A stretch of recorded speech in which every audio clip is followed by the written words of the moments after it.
वाहिगुरु जी का खालसा वाहिगुरु जी की फतेह। सत श्री अकाल, नमो बुद्धाय, जय मुनि सलाम अलैकुम साथियों। भाई शुभ मानवता न्यूज चैनल पर आप सभी का स्वागत है। मैं मेघराज सिंह अमेरिका से। साथियों, आप सभी जानते हैं हम उठाते हैं गरीबों की आवाज, मजलूमों की आवाज। जिनकी कोई आवाज नहीं उठाता उसकी आवाज शुभ मानवता उठाता है। साथियों, आज संविधान दिवस है, तो पूरे विश्व के लोगों को, भारतवासियों को लख लख बधाई। और इस विषय पर हम बात करने जा रहे हैं। आज हमारे साथ में पिछड़े वर्ग के जागृति मंच के प्रदेश अध्यक्ष एडवोकेट संतोष साहू जी जुड़े हमारे साथ में। तो इनका स्वागत करते हैं, उसके बाद में सवाल जवाब करते हैं। जी संतोष साहू जी, आपका वॉइस ऑफ मानवता न्यूज चैनल में बहुत बहुत स्वागत। सत श्री अकाल साहब।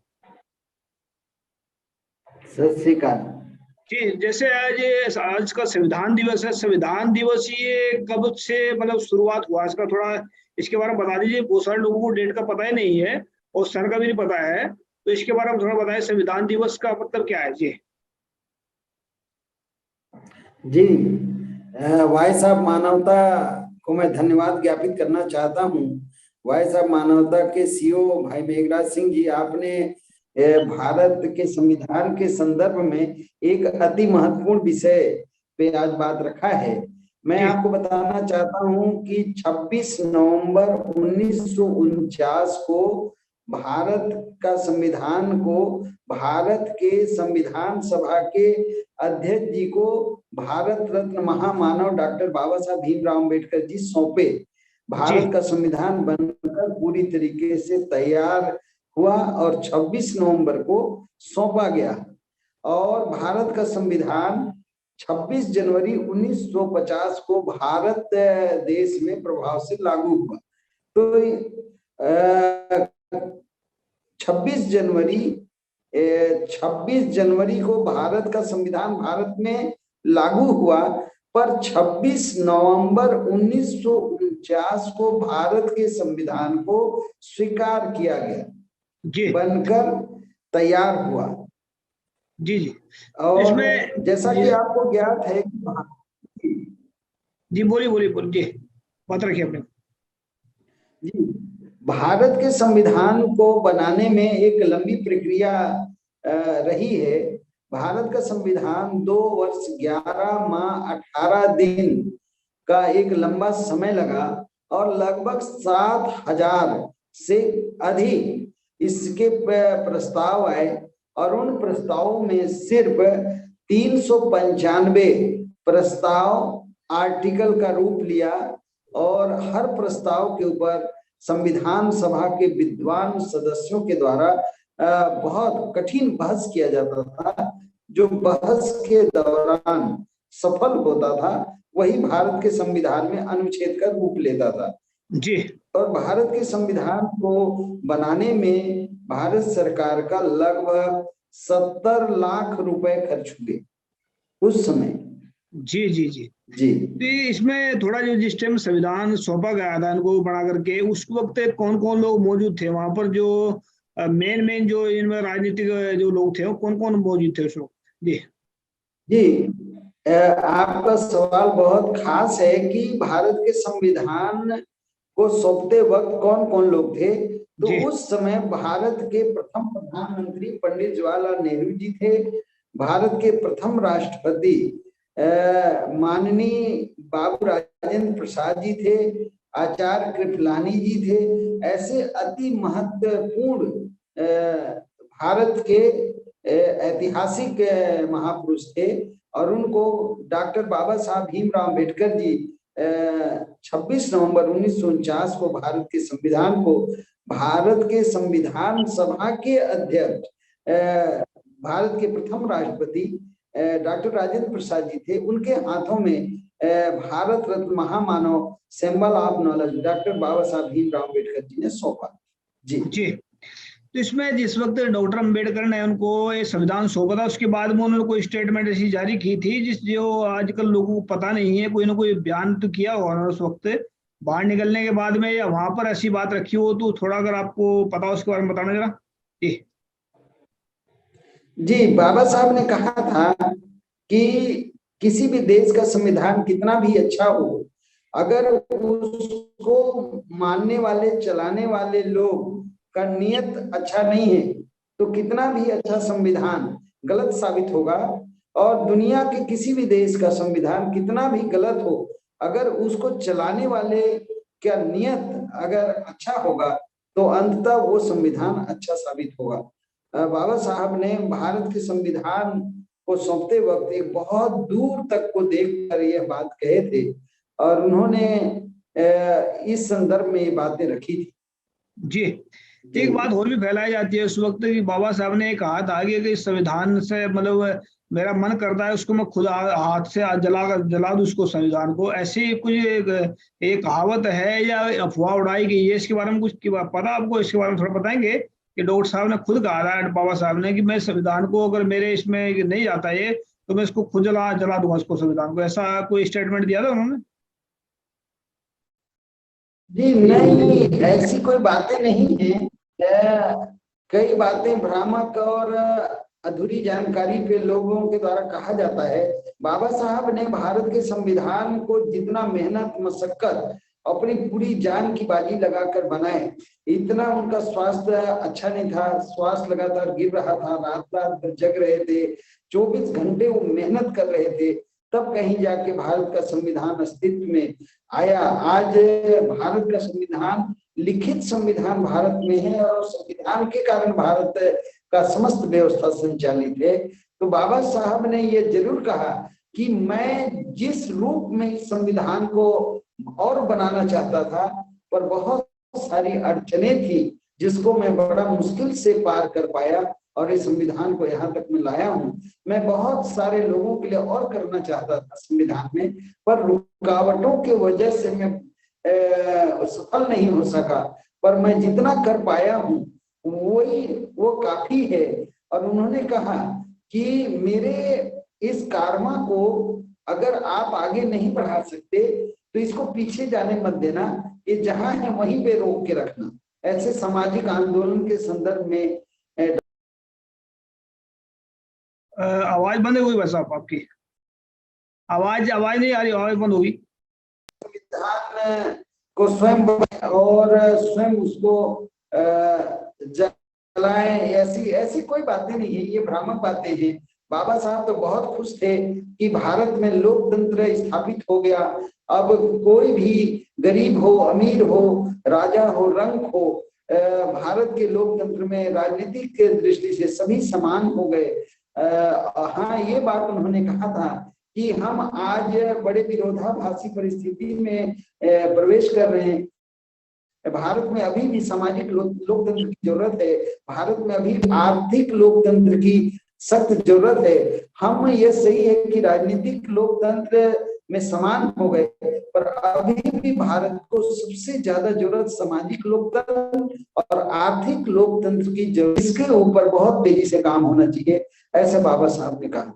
जी जी, एक सवाल और भी करता हूँ इसमें मैं थोड़ा, जैसे कि बहुत सारे लोग मानते हैं, बहुत सारे सिख भी ऐसे हैं, बहुत सारे मुसलमान भी हैं, बहुत सारे जैन बुद्धिस्ट, बहुत सारे बुद्धिस्ट होंगे मेरे ख्याल से, शायद बुद्धिस्ट तो ना भी हो, लेकिन बहुत सारे कहते हैं कि संविधान को बाबा साहब ने नकल मार कर लिखा। तो ये बात कहाँ तक जायज है कि जो नकल बाबा साहब ने सिर्फ नकल मारी है, या नकल का भी कुछ और कारण उसके पीछे? जी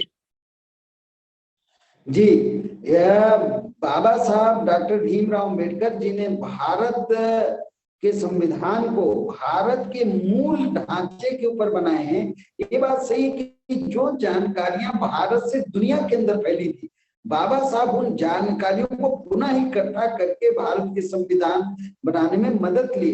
पर यह कहना गलत है कि बाबा साहब दुनिया के संविधान का नकल करके भारत के संविधान को बनाए, ये सरासर गलत है। दुनिया जब पेड़ के पत्ते को, पेड़ के छाल को अपने तन पर ढक के जीवन जीते थे, जंगली जीवन था जब दुनिया के लोगों का, उस समय भारत में विश्वविद्यालय थे। दुनिया का सबसे विकसित देश हमारा रहा है। सिंधु घाटी सभ्यता इतना बेहतरीन व्यवस्था था, इतने बड़े बड़े इमारत, ऐसी सिस्टम, उसमें कितने विद्वान लोग रहे होंगे।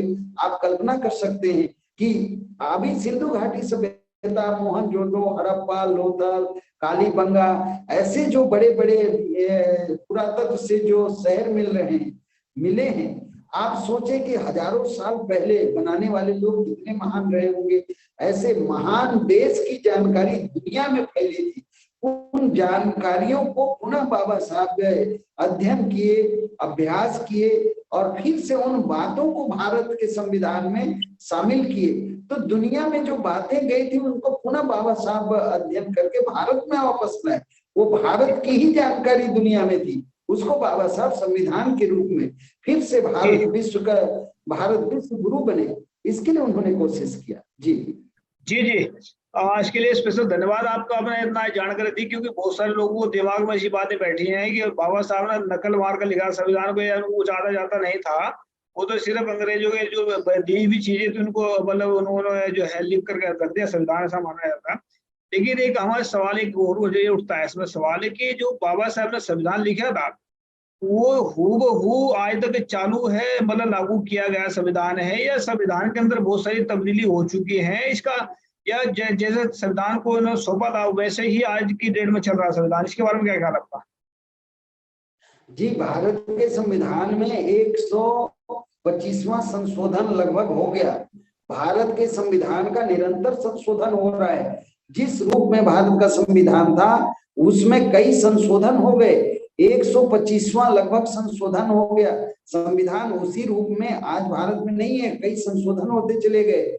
और एक बात है, भारत के समस्त नागरिकों के संज्ञान में है, और मैं पुनः उसको अपने तरफ से कहना चाहता हूं कि भारत के संविधान के अनुच्छेद को संशोधन किए बिना भी कानून बनाया जा सकता है, परंतु संविधान के अनुच्छेदों में संशोधन करना, उससे छेड़छाड़ करना यह बिल्कुल उचित नहीं है। और भारत के लोग, अभी आप सर्वे कराएं schedule caste, schedule tribe, backward, general और धार्मिक अल्पसंख्यकों को कि कितने लोगों ने भारत के संविधान को देखा है, तो आपको पता चलेगा कि आधा से ज्यादा जनसंख्या भारतीय जो नागरिक हैं वो भारत के संविधान को शायद देखे हो। आप बोले कितने लोग छुए हैं, कितने लोग पढ़े हैं, अब पढ़कर कितने लोग संवैधानिक शब्दों को समझते हैं, तो एक और गहरा सवाल हो जाएगा। भारत के समस्त कानूनों का स्रोत भारत का संविधान है, पर जिस संविधान के बदौलत आज लोग संसद में हैं, संसद के सदस्य चुने जा रहे हैं, समस्त विधानसभाओं के सदस्य चुने जा रहे हैं, चीफ जस्टिस ऑफ इंडिया हैं, सुप्रीम कोर्ट माननीय महामहिम राष्ट्रपति जी का जो पद है, लोकतंत्र के चारों पाए, व्यवस्थापिका, कार्यपालिका, न्यायपालिका, मीडिया, सब भारत के संविधान के अधीन है।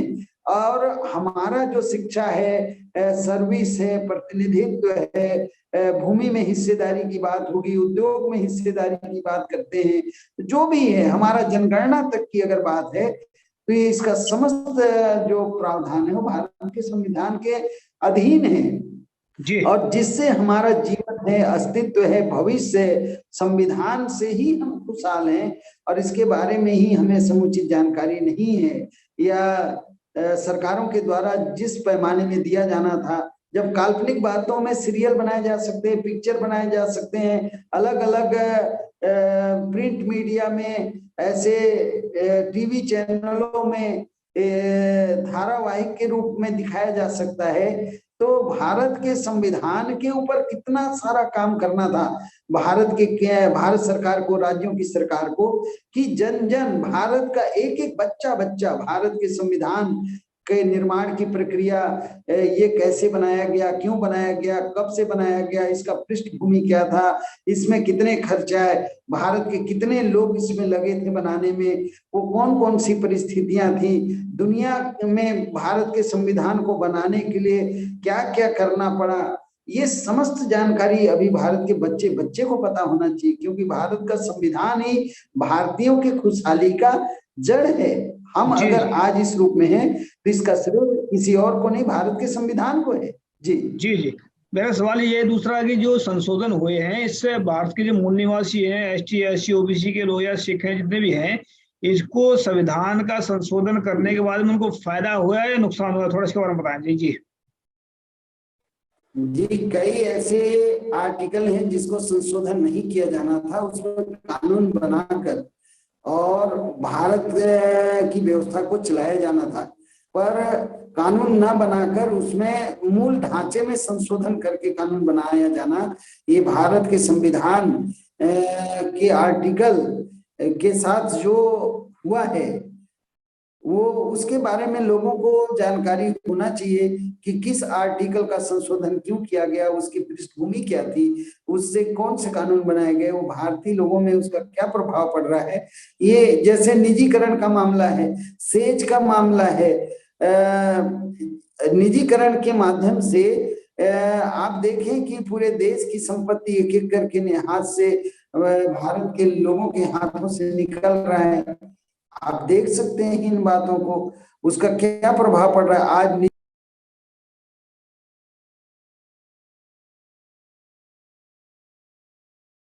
निजी क्षेत्रों में पता चलेगा कि जो तंत्र है वो सबसे ज्यादा भारत के लोगों को मदद करने में हाथ बढ़ाया।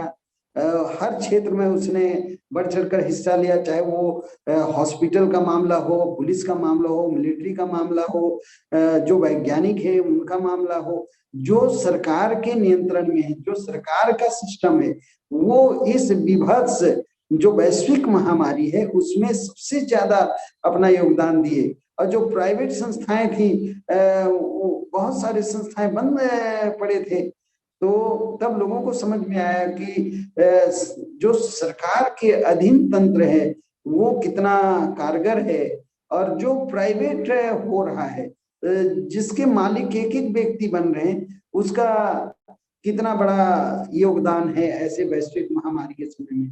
तो भारतीयों को समझ में आया।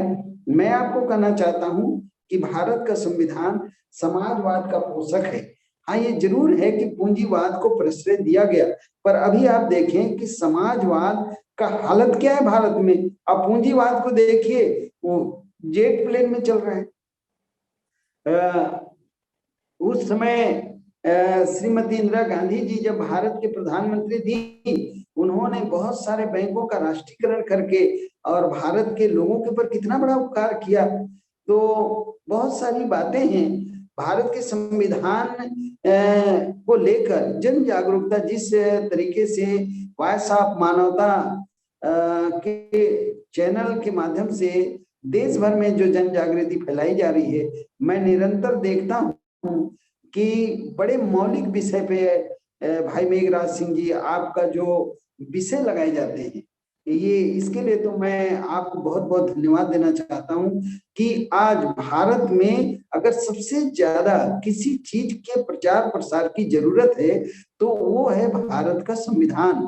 भारत का संविधान, वो भी लिखित संविधान, लिखित संविधान के बावजूद भारत में इस कदर से अन्याय, अत्याचार, शोषण, ऊंच नीच, गरीबी, भूखमरी, शिक्षा का जो दुर्गति है आप देख ही रहे हैं। निजीकरण के माध्यम से जिस तरीके से देश की संपत्ति को लोग हड़पने का काम कर रहे हैं, ये सब क्यों संभव हो रहा है? भारत के संविधान को बहुसंख्य लोग जिस रूप में संविधान है उसका उनको अध्ययन अभ्यास नहीं है। हाँ, ये जरूर है कि भारत के संविधान में हमको मौलिक अधिकार दिए गए हैं, पर हमें कर्तव्य भी करने हैं। सिर्फ अधिकार की बात नहीं कर सकते, अधिकार को पाने के लिए हमें अपना राष्ट्रीय हित में कर्तव्य का भी बोध होना चाहिए।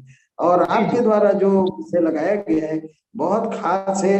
संविधान दिवस की पूर्व संध्या पर यह विषय लगाना, चर्चा करना, मैं भारत के समस्त नागरिकों को संविधान दिवस की पूर्व संध्या पर बहुत बहुत बधाई, शुभकामनाएं। अभी मेरे दो सवाल और भी है इसमें, थोड़ा ध्यान, इसमें दो सवाल मेरे और इसमें, जैसे कि भारत के अभी सुना जाता है, चारों तरफ सबको पता है कि भारत के ऊपर काल मंडरा रहा है कि संविधान को खत्म कर दिया जाएगा 2024 के बाद में, ऐसा लगता है कहीं ना कहीं को। बहुत सारे लीडर भी बने बैठे हैं, बहुत सारे बहुजन जो लीडर हैं ये निकम्मापन, लालची और जो है घमंडी और बेईमान लोग हैं ज्यादातर तो हैं, तो ये आपस में लड़ रहे हैं। इनके कारण जो है ना कि बहुजन एक जो बहुजन शक्तियां हैं वो एक साथ नहीं आ पा रही है। तो इसका जो है ना ये अपने कैसे बचा सकते हैं 2024 में, और जो बहुजन लीडर हैं ये कैसे एक साथ आकर के संविधान के लिए काम करें ताकि ये 2024 के बाद में बहुजनों का राज हो भारत में।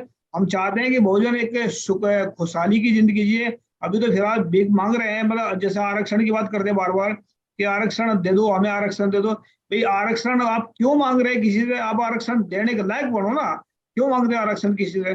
तो आरक्षण मांगने नहीं, आपने देना है लोगों को। हम तो चाहते हैं कि बहुजनों का राज आएगा भारत में, हम ब्राह्मणों को खुला चैलेंज, खुला वो देंगे, भाई आप लोगों को काम करने की जरूरत नहीं पड़ेगी, आपको एक छोटा सा देश बना के दे देंगे, यहाँ पर आप खाएं पिए मस्त रहें खुश रहें, भक्ति करें, आपको राशन का राशन फ्री मिलेगा, घर बना के फ्री दे देंगे। इतना काम तो हम कर सकते हैं उनके लिए। तो लेकिन ये है कि भोजन देने वाले कब बनेंगे, अभी ले क्यों रहे हैं? तो थोड़ा इसके बारे में बता दें जी। जी, भारत का संविधान भारत के समस्त नागरिकों को समानता का अधिकार देता है।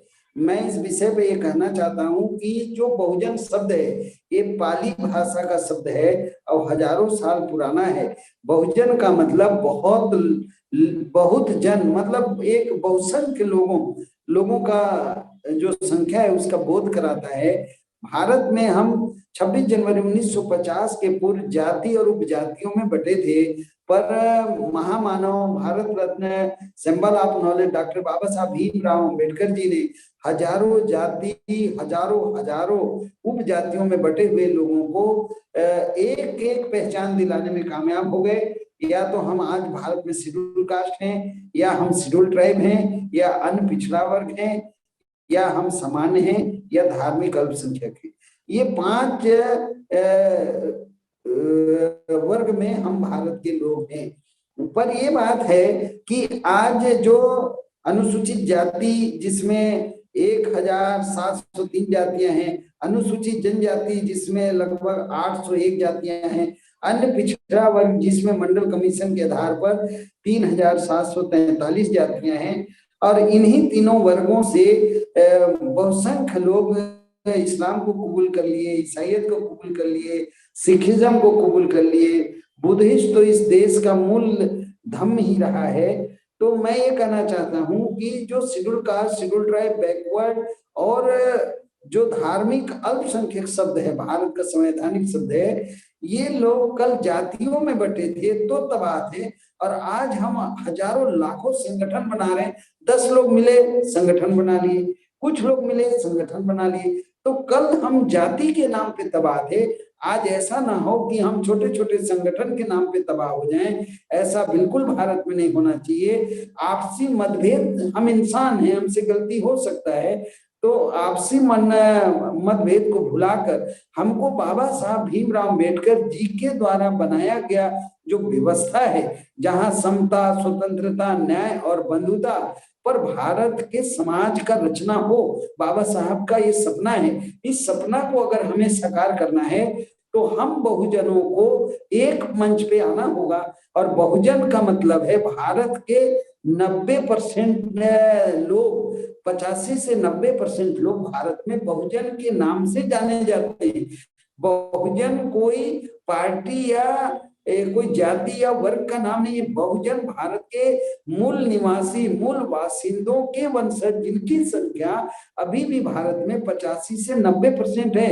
हमको एक जगह आकर संवैधानिक दायरे में रहकर कानून का पालन करते हुए भारत में, फिर से मैं दोहरा रहा हूं कि बाबा साहब डॉक्टर भीमराव अंबेडकर जी का जो सपना था कि भारत में समता हो, स्वतंत्रता हो, न्याय हो, बंधुता हो, और इसके आधार पे भारत का, भारतीय समाज की रचना हो, जो काम अभी अधूरा है इसको सभी लोग मिलकर पूरा कर सकते हैं। और ये पूरा कब होगा? लोकतांत्रिक तरीके से ही होगा। जी जी जी। तो इसमें मैं लास्ट सवाल करूंगा, जैसे कि हमने एक, मैं बहुजनों को वो भी दे रहा हूँ, क्या नाम, क्या कहते हैं उसको, नसीहत भी दे रहा हूँ। जो लोग बहुजन लीडर बन करके आपस में एक दूसरी चुगलियां कर रहे हैं या दूसरों को मतलब पाटने की कोशिश कर रहे हैं, बहुजनों की शक्ति को खराब कर रहे हैं, वो असली अम्बेडकरवादी नहीं हो सकते। वो नकली हैं, लफंडर हैं, या वो मतलब हरामखोर भी कह सकते हैं। हरामखोर उसको वो कहते हैं जिसको मतलब जो हराम की खाते हैं, हर दूसरों की कमाई पर अपना पेट पालते हैं, उनको हरामखोर कहते हैं।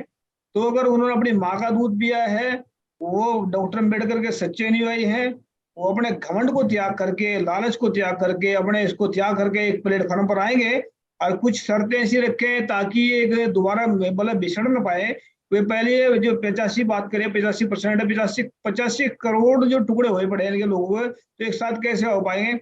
तो सच्चाई और ईमानदारी जब तक नहीं आएगी इनके अंदर, तब तक एक वोट नहीं हो पाएंगे, ना ही बाबा साहब के मिशन को समझ पाएंगे। मैं पहले पर रखी थी बात, मैं दोबारा फिर रख देता हूँ कि जब तक इंसान झूठ ही झूठ बोलेगा, तब तक बाबा साहब के मिशन को नहीं समझ पाएगा। जब तक इंसान कभी झूठ बोलेगा, कभी सच बोलेगा, तब भी बाबा साहब के मिशन को नहीं समझ पाएगा। जरा जो आदमी सच ही सच बोलेगा, ईमानदार से काम करेगा, वही समझ पाएगा, वही काम हो पाएगा। तो मुझे बताएं कि इसमें जो सभी लीडर एक साथ आकर के अगर काम करते हैं, मैं चाहता हूं कि बहुजन जो है ना इसमें 2024 में अपना राज कायम करें, और राज कायम करने के बाद में इसमें संविधान भी सुरक्षित रहेगा, बहुजन भी सुरक्षित रहेंगे, जात पात भी खत्म कर देंगे यहाँ से। तो इस तरफ ये कदम कैसे बढ़ाएं एक साथ मिल करके, ताकि इसमें ये संविधान दिवस मना रहे हैं ये बार बार मनता रहे, नहीं तो 2 साल और रह रहे हैं मनाने के, इसके फिर बाद में फिर गुलामी के दिन मनाए जाएंगे। और वो देखा आपने इतिहास के पीछे झाड़ू और गले में हांडी, अगर इसलिए इसको बनवाने के लिए बहुजन तैयार है, तो चुपचाप सोए रहे पड़े आराम से, नहीं तो हालात इतने खराब होंगे कि दुनिया याद करेगी। इसके इस तरफ अपने राज को कायम करने के लिए बहुजन लीडर, क्योंकि लीडरों के कारण बहुजन जो लोग हैं वो तो एक साथ आना चाहते हैं, लीडर जो निकम्मे हैं, निठल्ले हैं, जो बेईमान लोग हैं, उनके कारण ये काम खराब हुआ है। तो वो एक साथ कैसे आ सकते हैं, और एक साथ आने के बाद में अपना राज कायम कैसे करेंगे? जी जी, बहुजनों का जो लीडरशिप है वो सब जन जागृति के कार्य में जरूर लगे हुए हैं, पर इस बात का बहुत जरूरत है आज भारत में कि कल हम जातियों से तबाह थे, जाति की व्यवस्था में हजारों लाखों टुकड़े में हम विभक्त थे, और हमारे साथ कैसा अमानवीय और नारकीय व्यवहार किया गया, ये अब भारत में इसकी पुनरावृत्ति ना हो। और अगर ये पुनरावृत्ति हुआ तो कितना भयानक दिन आएगा भारत में, इसका बोध बहुजन लीडरों को जरूर है। आज बहुजनों की एकता के बीच में सबसे बड़ा जो बाधक है वो है लाखों सामाजिक संगठन का बनना, और आधा से ज्यादा संगठन तो मुझे लगता है कि महामानव Bharat Ratna symbol of knowledge doctor बाबा साहब भीमराव अम्बेडकर जी के नाम से बना है। तो आपने जो एक बात कहा कि सच्चे अम्बेडकरवादी कौन है, मैं इस विषय पे ज्यादा ना कहते हुए बस इतना कहना चाहता हूँ कि बाबा साहब के तकलीफों को जिसको अनुभव है, माता रमाबाई जी के तकलीफों का जिसको पता है, जिस तरीके से उन्होंने अपनी सारी जीवन भारत के बहुजनों के लिए कुर्बान कर दिया, अगर वह अम्बेडकरवादी होने का जरा भी एहसास है तो उसमें बाबा साहब की तकलीफ को वो महसूस करें, माता रमाबाई जी का जो त्याग है उसको महसूस करें, भारत के राष्ट्रपिता महात्मा ज्योतिराव फुले, माता सावित्रीबाई फुले जी के जीवन को अध्ययन करें, राजर्षि छत्रपति साहू जी महाराज जिस तरीके से भारत में समता मूलक समाज को कानूनी जामा पहनाए, उन्होंने धरातल पे उतारा, इसका अध्ययन हो, तो हम छोटे छोटे बातों में मनमुटाव ना करके, आपस में लड़ाई झगड़े ना करके, एक दूसरे का साथ सहयोग, क्योंकि भारत में अभी भी जातियां हैं, व्यवहार में जातियां हैं, इसको नजरअंदाज नहीं किया जा सकता। जितना जल्दी हो सके हम जाति नामक जो विश्व के सबसे ज्यादा घृणित अगर कोई व्यवस्था है वो भारत में जाति की व्यवस्था है, और जाति की व्यवस्था इंसानों पे थोपी गई है।